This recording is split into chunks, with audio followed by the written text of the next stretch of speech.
Assalomu alaykum. Men Dilorom Alimova, psixolog, psixoterapevt. Bugun sizlar bilan erkak psixologiyasi haqida gaplashamiz. Va juda ham ko'plab sizlar bilmagan, anglamagan va ko'rmagan qismlaringlarni tahlil qilib chiqamiz. Agar hozir siz ushbu videoni ko'rayotgan bo'lsangiz, demak sizni hayotingizda turmush o'rtog'ingiz bilan bo'lgan munosabatlarda qanaqadir tushunmovchiliklar bor. Siz kechqurun farzandlaringizni uxlatganingizdan keyin, hamma ishlaringizni qilib bo'lganingizdan keyin yolg'izlik hissini his qilasiz. Qarasangiz turmush o'rtog'ingiz telefonda o'zini olamida o'tiribdi va siz ham beixtiyor qo'lingizga telefonni olasizda Instagramda reelslarni yoki YouTube'da qanaqadir videolarni ko'rishni boshlaysiz va shu bilan kunlayam, tunlayam o'tib ketyapti. Lekin siz hayotingizda eng muhim bo'lgan qism er-xotin munosabatlarini o'rtasida qanaqadir tushunmovchiliklar bo'layotganini, qanaqadir his qilyapsiz, anglayapsiz, lekin nima sababdan bunaqa bo'layotganini tushunmaysiz. Keling, men sizlarga hozir shuni yaxshilab tushuntirib beraman. Shundan keyin sizda shunaqangi hislar va fikrlar paydo bo'ladiki, meni erim o'zi yaxshi ko'radimi? O'zi nima uchun oila qurganmiz va nima uchun yashayapmiz? Nima uchun menga noto'g'ri munosabat qilyaptilar? Nima uchun menga bee'tibor bo'lib qoldilar? Nima uchun telefondan boshlarini ko'tara olmayaptilar degan savollar juda ham ko'plab ayollarni qiynaydi. Aslida ishoning, eringiz sizni sevmay qo'ygani yo'q. Shunchaki bu ularda siz bilishingiz kerak bo'lgan qanaqadir hayotidagi holati va juda ham ko'pchilik ayollar turmush o'rtog'ini krizis vaqtida o'tayotganini bilishmaydi, tushunishmaydi. Va buni o'rganish uchun esa albatta siz erkak psixologiyasini o'rganishingiz kerak bo'ladi. Meni kurslarimda o'qigan yoki terapiyamda bo'lgan yuzlab ayollarni aslida har bitta insonni o'sha xayolidan o'tgan turmush o'rtog'i meni sevmay qo'ydimi degan bir fikrlarini orqasida, har bitta ayolni fikrida orqasida boshqa holatlar, munosabatlar va psixologik og'riqlar bo'lgan. Va hozir men sizlarga bitta sirni ochamanki, bu sirni ochganimdan keyin siz o'zingizni nima uchun bunaqangi savol miyangizda aylanayotganini tushunib olasiz. Aslida bu erkak psixologiyasini o'rganishdan maqsad birinchi navbatda ayolni o'zini hayot sifatini yaxshilash, turmush o'rtog'i bilan bo'lgan munosabatlarini yana ham sog'lomlashtirish va kelajakka qo'yiladigan bir qanaqadir kutuvlarini, maqsadlarini, umuman oilaviy qadriyatlarini yana ham yaxshilash uchun bitta qadam hisoblanadi. Sababi sizni er-xotin o'rtasidagi munosabatlaringizni sizni farzandlaringiz ko'rishyapti, eshitishyapti va his qilishyapti. Va farzandlaringiz kelajakda baxtli yo baxtsiz bo'lishni qarorini sizni er-xotin munosabatlaringiz o'rtasida ko'rib turib qaror qilishyapti. Keling, ayol kishini odatiy bir kunini tasvirlab ko'ramiz. Ertalab uyg'ondingiz, turmush o'rtog'ingizni, farzandlaringizni ishga, o'qishga jo'natdingiz va o'zingiz ham ishlaydigan ayol bo'lsangiz ishga ketdingiz, uy bekasi bo'lsangiz uy ishlariga sho'ng'ib ketdingiz. Va shu mobaynida siz o'zingiz ishingiz bilan ovorasiz, turmush o'rtog'ingiz o'zlarining ishlari bilan ovora va uyga kelgandan keyin esa yana har kungidek hayot takrorlanaveradi. Siz uyga kelasiz, ovqat pishirasiz, farzandlaringizga ozgina qaraysiz va o'sha kerakli yig'ilib qolgan ishlaringizni qilasiz. Munosabatli bo'lsa bir chekkada, bir sandiqning ichida yotibdi. Lekin siz oila degan bir qanaqadir maskanda yashayapsiz. Lekin siz ayolligingizni hech qanaqasiga his qilmayapsiz. Chunki sizni ayolligingizni his qilish uchun, sizni ayolligingizni sizga his qildirish uchun sizga erkak kishi, ya'ni turmush o'rtog'ingiz tomonidan juda ham e'tibor, mehr va muhabbat, ular tomonidan sizga har xil gap so'zlar yetishmayapti. Ayol kishini ayolligini his qildirish uchun uni turmush o'rtog'ida juda ham katta mas'uliyat yotadi. Va agar turmush o'rtog'ingiz sizga munosabat bildirmayotgan bo'lsalar, o'zlarining telefonlarida yoki o'zlarining olamida yashayotgan bo'lsa, demak sizni juda ham katta qadam tashlashingizga bu turtki bo'lishi kerak aslida. Va siz o'zingizni aynan er-xotin o'rtasidagi munosabatlarni yaxshilash uchun, ularni sog'lomlashtirish uchun va ularni jonlantirish uchun ayollar qilish kerak bo'lgan hamma ishni qilib ko'rdingiz turmush o'rtog'ingizdan e'tibor va mehrlarni olish uchun. Lekin hammasi befoyda. Bitta sababini aytaman sizga va eng asosiysi, bu dunyoda nechta erkak kishi bo'lishidan qat'iy nazar, har bitta erkak kishini o'zini shaxs tiplari bor, ya'ni psixologik portreti bor. Agar siz o'zingiz turmush o'rtog'ingizni psixologik portretini o'rganib olib, ularga mos munosabat qiladigan bo'lsangiz, ishoning, turmush o'rtog'ingiz hech qachon telefonda yoki o'zini olamida o'tirmaydi. Har doim siz ularga qiziq bo'lasiz. Siz bilan suhbat qurish, siz bilan munosabat qilish, siz bilan oilani kelajakdagi qanaqadir orzu maqsadlarini, rejalarini tuzish turmush o'rtog'ingiz uchun ham juda ham qiziq bo'ladi. Keling, men sizlarga buni oddiy tilda tushuntiraman. Hech qanaqangi qiyin terminlarsiz va hech qanaqangi murakkablashtirmasdan sizlarga oddiy tilda aytadigan bo'lsam, erkak bilan ayolni olib qaraydigan bo'lsak, ularni miyasi ikkalasiniki ham ikki xil tarzda ishlaydi. Misol uchun, ayolning miyasi o'zbek tilida ishlasa, erkak kishining miyasi ingliz tiliga dasturlangan va ingliz tilida gapirayotgan gapni o'zbek tilidagi telefon albatta tushunmaydi. Shuning uchun ham ayol kishida muammo bo'lganda, ayol kishida qanaqadir stress holat bo'lganda yoki qanaqadir vaziyat bo'lganda, ayol kishi uni gaplashib, muloqotlashib, aynan qaysidir insonga o'zini dardini aytib hal qiladi.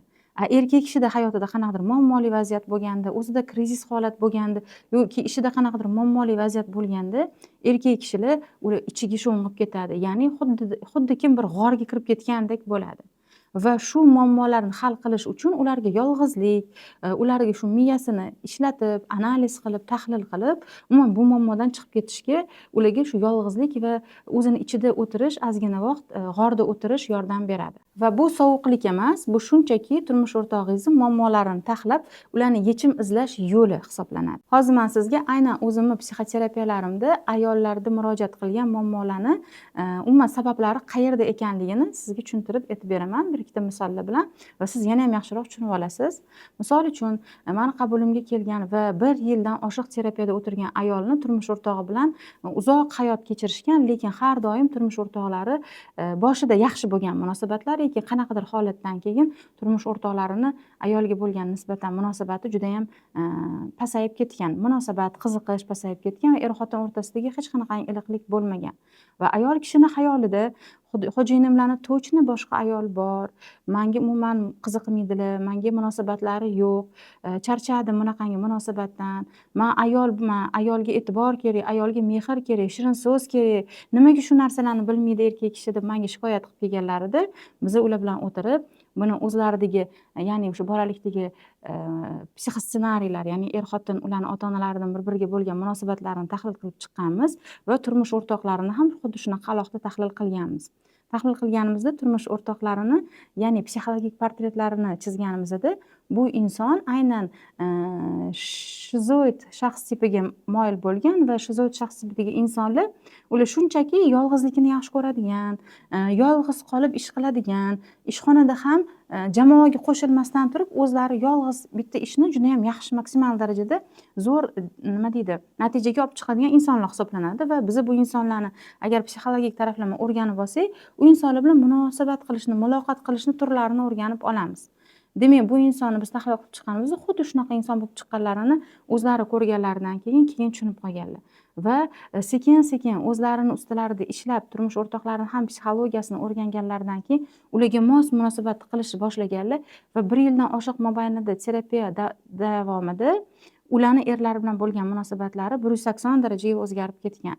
Shunchaki ayol kishi turmush o'rtog'ini boshqa ayoli bor deb o'ylagan edi. Aslida esa bu erkak juda ham ayollarga vafodor, bitta insonni oxirigacha yaxshi ko'radigan inson bo'lib chiqqan. Shuning uchun ham bu ayolni turmush o'rtog'iga bo'lgan qarashi ham, munosabati ham o'zgargan. Fikrlari o'zgargan. Yana bitta misolni olib qaraydigan bo'lsak, yosh oila 5 yildan beri farzandi yo'q va har doim hamma doktorlarga borib, nima deydi, qilmagan muolajalari qolmagan. Doktorlar tarafidan turmush o'rtoqlarida ham bularda ham hammasi yaxshi, faqat shu turmush o'rtoqlarida ozgina shu muammosi bor deyishgan, lekin ularni ham davolashgan, boshqa qilishgan, lekin baribir farzand bo'lmayapti.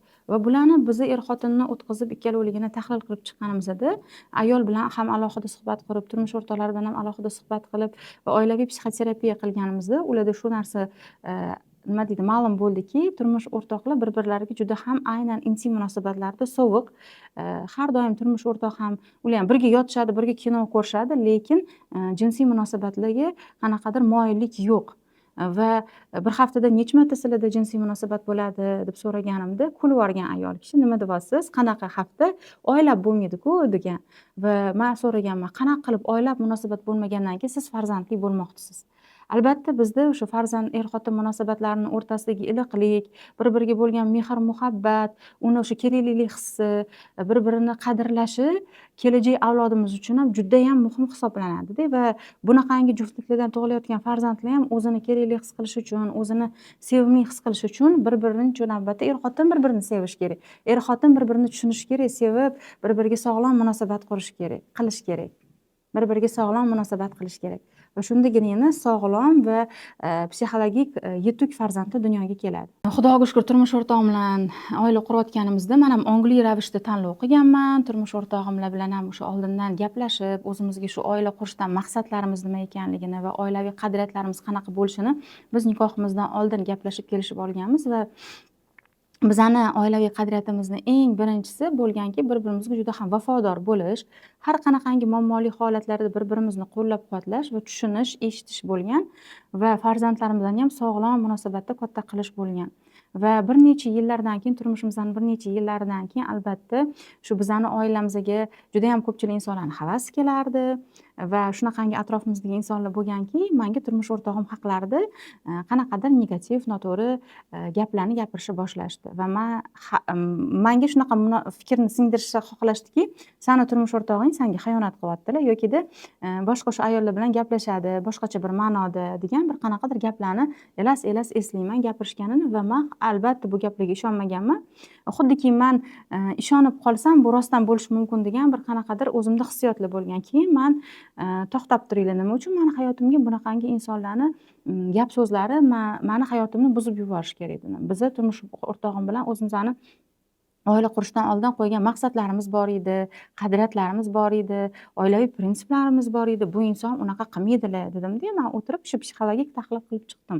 Turmush o'rtog'imning psixologiyalarini yaxshiyamki o'sha 20 yil oldin o'qib o'rganib chiqqanim va men bu turmush o'rtog'imni psixologik portretlarini o'rganganimda meni turmush o'rtog'im ham bitta insonni tanladilarmi, shu inson bilan oxirigacha kerak bo'lsa yo'llar bosib o'tadigan inson va ularni ham oilaviy muhitlarini tahlil qilib chiqqanimda qaynonam bilan qaynotam bir-birlarini shunaqangi yaxshi ko'rgan, bir-birlarini qadrlagan, qo'llab-quvvatlagan, har doim qaynotam aynan qaynonamlarni boshlarida ko'tarib yurgan, shunaqa yaxshi ko'rgan insonlarni farzandlari ekanlarini nima deydi, tahlil qilganman va bunaqa insonlarning farzandlari hech qachon o'zini oilasiga, farzandlariga va juftiga xiyonat qilmasligini bilganman.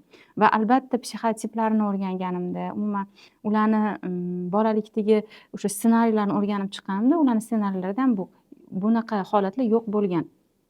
Va menga bunaqa ma'lumot berishgandan keyin men xo'jayinimning oldilariga borib shunchaki o'tirib gaplashib olganman.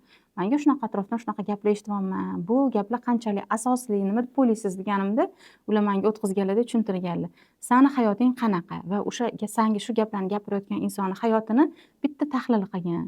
Bunda o'rtaga qo'yganda ko'rgan, sen qanaqa hayot yashayapsan, turmush o'rtog'ing bilan munosabatlaring qanaqa va atrofdagilar ham seni turmush o'rtog'ing senga qotgan munosabatlarini ko'rib, ular, конечно же, senga havasi keladi va o'zini bunaqa munosabati yo'q bo'lgani uchun ham seni munosabatlaring buzish uchun ular qo'ldan kelganini qiladi deb menga juda ham zo'r qanaqadir bir insightlar aytganlar. Va xulosa qilib aytadigan bo'lsam, xullas kalom turmush o'rtog'im bilan bizni ular menga aytganlarki, sen bilan oila qurishdan oldin biz qanaqa maqsadlar qo'yganmiz, qanaqa niyatlar qo'yganmiz va bizani bu yo'limizda har xil toshlar chiqadi, o'nqir-cho'nqirliklar chiqadi, har xil insonlar bizani munosabatlarimizni buzmoqchi bo'ladi.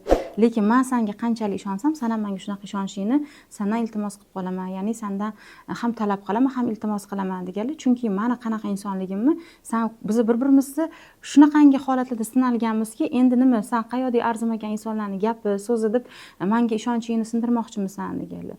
Va biz har doim iloji bo'lsa har kuni kechqurun o'sha oilaviy bir-birimizga vaqt ajratib, o'zimizni shu nima deydi, hayotimizda kundalik hayotda bo'layotgan qanaqadir vazifalar, mas'uliyatlarimizni har doim bir-birimiz bilan gaplashib olardik. Shuning uchun ham men sizlarga ham aytamanki, mabodo sizni turmush o'rtog'ingiz haqida yoki siz haqingizda kimdir atrofdagi inson kelib sizga yoqmaydigan yoki umuman yo'q narsani gapiradigan bo'lsa, oldin o'tirib gaplashib oling. Bu haqiqiy faktmi, yo'qmi? Har doim bizni nima deydi, to'ydan oldin nog'ora chalishni yaxshi ko'ramiz yoki nima deydi, yana bitta gap bor. To'ydan oldin nog'ora chalish. Yo'q gapini ham biz pashadan fil yasab boramiz. Yo'q gap uchun ham biz juda ham katta janjallar, turmush o'rtog'imiz bilan munosabatlarimizni buzish uchun xatti-harakatlar qilib boramiz. Siz o'zingiz ko'zingiz bilan ko'rib, qulog'ingiz bilan eshitganingizdan keyingina ishoning hamma gaplarga. Ungacha hech kimga ishonmang, faqatgina o'zi juftingizga ishoning, chunki har bitta munosabatni eng nima deydi, fundamenti bu ishonch bo'ladi. Siz ishonsangizgina eringiz sizga hech qachon xiyonat qilmaydi. Siz ishonsangizgina eringiz bilan bo'lgan munosabatlaringiz o'zgaradi. Faqatgina ishonishingiz kerak. Agar siz ishona olmayotgan bo'lsangiz, demak sizda o'sha ba'zi emotsional потребностьlarda bolaligingizda 1 yoshdan 3 yoshgacha bo'lgan paytingizda qanaqadir sizda o'sha vaziyatlar bo'lganki, sizga olamga bo'lgan ishonchingiz bilan muammo bo'lgan, ya'ni sinib qolgan ishonchingiz. Shu ishonchni ustida psixologga borib ishlang kerak bo'lsa. Maksimal darajada harakat qiling munosabatlaringizni yaxshilash uchun. Va juda ham ko'pchilik ayollar munosabatlarida yoki shu er-xotin o'rtasidagi qanaqadir muammoli vaziyatlarda muammoni individual tahlil qilishi, yondashishni o'rniga ular albatta Instagramdan, internetdan yoki kitoblardan qanaqadir bir javoblarni qidirishadi. Aslida kitobda, internetda gapirilayotgan gaplar bu umumiy hisoblanadi va aynan sizni munosabatingizga individual yondashuv bo'lmaydi. U sizning muammongizni hal qilib yechim qilib bermaydi. Siz o'shalar aytgan gaplarni hammasini qilib ko'rgan bo'lishingiz ham mumkin. Va menga murojaat qilgan, aynan munosabatlarni o'zgartirish uchun murojaat qilgan ayollarni ko'plab qismlari kerak bo'lsa juda ham katta-katta psixologlarda shogird ham bo'lishgan, prof kurslarda ham o'qishgan va juda ham ko'p kitoblarni o'qib, juda ham ko'p mutaxassislarga murojaat qilgan insonlar. Va ular umumiy savollarga javob olishgan. Va aynan individual munosabatni hal qilish uchun esa hech qanaqangi bir foydali maslahatlar yoki qanaqadir yo'llarni topisha olmagan. Men sizlarga hozir o'zimning tajribamdan bir misol keltirmoqchiman. 1 yil avval meni qabulimga bir ayol keldilar va ular o'zlarini turmush o'rtoqlari bilan bo'layotgan munosabatlarni tahlil qilib, 7 yildan beri oila qurganmiz va birinchi boshdagi shu 7 yilimizni yarmi juda ham zo'r o'tgan, mehr-muhabbatda sevib yashaganman. Lekin oxirgi yarim yilda, o'sha oxirgi bir 3 yillikda munosabatlarimiz sovuqlashib ketdi. Turmush o'rtog'im menga umuman qiziqishlari yo'q. Qanaqadir hayotimizni keyingi kelajagini ko'rmayapman, nima qilsam bo'ladi deb bir qanaqadir menga bir yordam so'rab, najot istab kelganlar. Va albatta bularga men o'zimni psixologiya, erkak psixologiyasi kursini taklif qilganman va bu kursda o'qiganlaridan keyin o'zlarini va turmush o'rtoqlarini tahlil qilib chiqqanlaridan keyin nima uchun bularga aynan turmush o'rtoqlari bunaqa munosabat qilayotganini ham bilib olganlaridan keyin ishonasizmi, bu turmush o'rtoqlari bilan munosabatlari yaxshilanib ketdi va ajrashmoqchi bo'lib 50-50 qaror qabul qilishi bilmay yurgan ayol 180 darajaga munosabatlari o'zgarib, turmush o'rtoqlari shunaqangi qadrlashni, shunaqangi mehr-muhabbat berishni boshladi va hozirgi kunda menga doim yozib turadilar, Dilorom aka, rahmat sizga. Shuncha psixologlarga borgan bo'lsam ham, shuncha kitoblar o'qib, shuncha olgan maslahatlarim ham hech qaysi kor qilmagan edi. Sizni shu kursingizda olgan ma'lumotlarim, aynan texnikalar, praktikalar orqali men turmush o'rtog'im bilan munosabatim va aynan turmush o'rtog'im haqlaridagi olgan ma'lumotlarim juda ham katta hayotimizni yengitdan qurishga, kelajakka kerak bo'lsa 100 yilga biz shunaqangi hali ham 18-20 yoshda qanaqa sevib yashaydi insonlar. Xuddi shunaqa munosabatda yashashga biz maqsad qildik oldimizga deb menga shunaqangi bir o'dziflarni aytganlar. Bilasizmi, aynan psixologlarga murojaat qiladigan ayollarni 90% birinchi navbatda turmush o'rtog'idan shikoyat qilib borar ekan.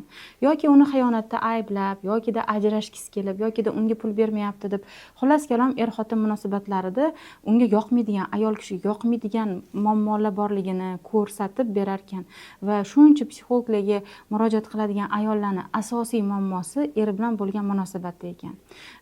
Meni ham qabulimga keladigan ayollarning 80-90% muammosi turmush o'rtog'i bilan albatta va buni biz yechimini topganmiz allaqachon va aynan shu meni mijozlarim uchun ham men o'zimni shuncha yillik o'zimni hayotiy tajribamdan kelib chiqib va mijozlarimni keyslaridan kelib chiqib va aynan psixologiyada olgan bilimlarimdan foydalangan holatda men erkak psixologiyasi deb nomlangan kursni tashkil qilganman. Bu kursda siz aynan nima uchun eringiz u yoki bunaqa o'zini tutayotgani, uni xarakterida nima uchun u sovuq bo'lib qolyapti yoki qanaqadir holatlarda u jahldor va agressiv bo'lib qolyapti.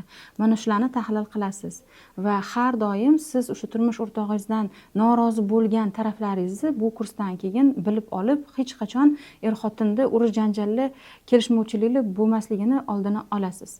Va agar siz eringiz bilan rostdan sog'lom munosabatlar qurishni xohlasangiz, farzandlaringizga chiroyli namuna ko'rsatishni istasangiz, umuman har bitta ayolni hayotida eng muhim bo'lgan aynan shu er-xotin munosabatlarini yaxshilash va ayolni o'zini ayolligini ko'rsatib beradigan ilmlardan biri bu erkak psixologiyasi hisoblanadi. Shuning uchun ham man hamma umuman butun dunyodagi ayollar uchun erkak psixologiyasini o'rganishlarini ularga taklif qilgan bo'lardim. Sababi o'zim ham turmushga chiqishdan oldin aynan erkak psixologiyasini o'rganganim menga juda ham katta yordam bergan. Men uchrashuvga chiqqanlarimda ham meni qarshimda o'tirgan erkak kishi qanaqangi xarakter xususiyatga ega, nima uchun u meni tanlamoqchi yoki uni kelajakdagi o'sha umuman har bitta gapirgan gaplari, so'zlari, maqsadlari haqida gapirganida bu nima deyapti menga.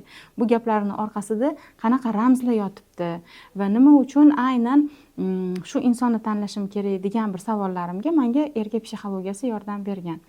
Va bilasizmi, bizani mentalitetimizda umuman O'rta Osiyo davlatlarida ham olib qaraydigan bo'lsak, qizlarni turmushga chiqarayotganda oila qurishdan oldin biz qizlarimizga bizani mentalitetda, endi men hammani bu yoqqa tiqmayman albatta va juda ham boshqacha qaraydigan insonlar ham, oilalar ham bor, lekin ulardan asosiy qismi 80-90% oilalar qizlarni turmushga chiqarishidan oldin birinchi navbatda qiz bolaga kir yuvishni, dazmol qilishni, uy tutishni, ovqat qilishni va shunga o'xshash qanaqadir shirinliklar pishirishni, massaj qilishni, qaynonani qo'ynini olishni, qaynonaga chiroyli kiyim-kechaklar tikib berishni o'rgatishadi. O'sha mana hozir parda kurslarida qarasangiz qizlar o'qiyapti, kiyim-kechak kurslarini qarasangiz qizlar o'qiyapti, dizaynerlik kurslarida qizlar juda ham qalashib yotibdi.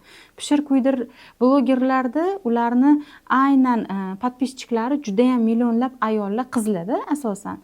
Lekin biz shu hayotimizdagi ko'zga ko'rinadigan moddiy hayot haqida ta'lim beramiz, lekin insonlarning ichki olami haqida, uni xarakter xususiyatlari haqida, umuman erkak bilan qanaqa munosabat qilish kerak, oilani asosi nima, oila nima uchun quriladi va er bilan xotin o'rtasida qanaqangi munosabat bo'lishi kerak, ularning majburiyatlari nimadan iborat, nima qilib qanaqa qilib oilani uzoq muddat sog'lom va fayzli xonadon qilib saqlab qolish mumkin. Umuman ayolni ayolligi nimada, ayolni vazifalari nimada, erkakni vazifasi nimada, nima uchun munosabatlar tez sovib qoladi yokida uzoq muddatli chiroyli hayot kechiriladi. Mana shular haqida hech qanaqangi bilim va ma'lumotlar berilmaydi. Ming afsuski.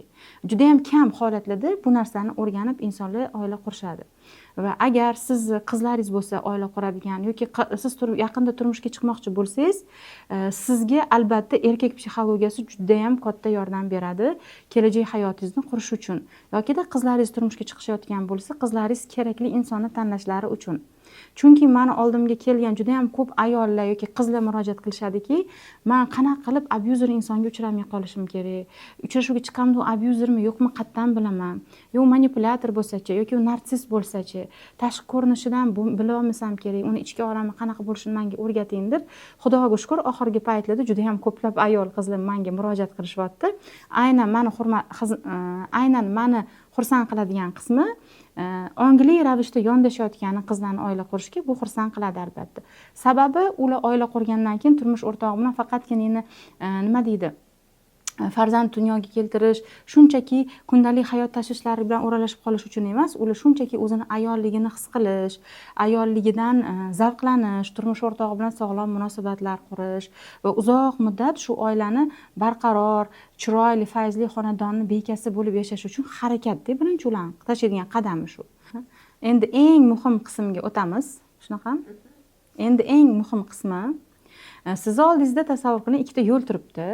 Bitta yo'ldan yursangiz, xuddi shu hayotingizda yashab o'tasiz. Xuddi shunaqangi yana hayotingiz takrorlanaveradi. Yana turmush o'rtog'ingiz bilan shu munosabatlar, qarabsizki 60-70 ga to'lasiz va sizni nevaralaringiz, farzandlaringiz baxtli, chiroyli hayot kechirishayotgan bo'lsa, ularning hayotiga qarab ichingizdan bir qanaqadir armon o'tadi.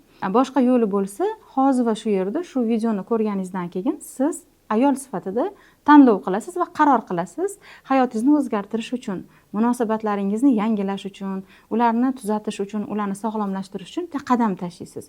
Agar siz ikkinchi yo'lni tanlagan bo'lsangiz, albatta 15-16 iyul kunlari men sizni o'zimning Telegram kanalimda bo'lib o'tadigan yopiq seminarimga taklif qilaman. Bu seminarda siz aynan erkak psixologiyasi haqida hali hech qayerda eshitmagan ma'lumotlaringizni eshitasiz, o'rganasiz va turmush o'rtog'ingiz bilan munosabatlaringizni yanayam yaxshilash uchun nimalar qilishingiz kerakligi haqida aniq texnika va metodikalarni qo'lga kiritasiz. Bu seminarda qatnashish uchun esa hoziroq mana shu silka orqali Telegram kanaliga hoziroq o'tib oling va 15-chislgacha esa har kuni erkak psixologiyasi haqida berib boriladigan qiziqarli ma'lumotlarni o'rganib boring. Va o'zingizni qanaqa qiziqtirayotgan savollaringiz bo'lsa, aynan mana shu Telegram kanalimizda yozib qoldirishingiz mumkin. Telegram kanaliga esa mana shu videoni ostida havola orqali qo'shilishingiz mumkin bo'ladi. Siz bilan biz 15 va 16-iyul kunlari Xudo xohlasa ko'rishamiz va sizni qiynayotgan hamma savollaringizga mana shu yerda javob olasiz.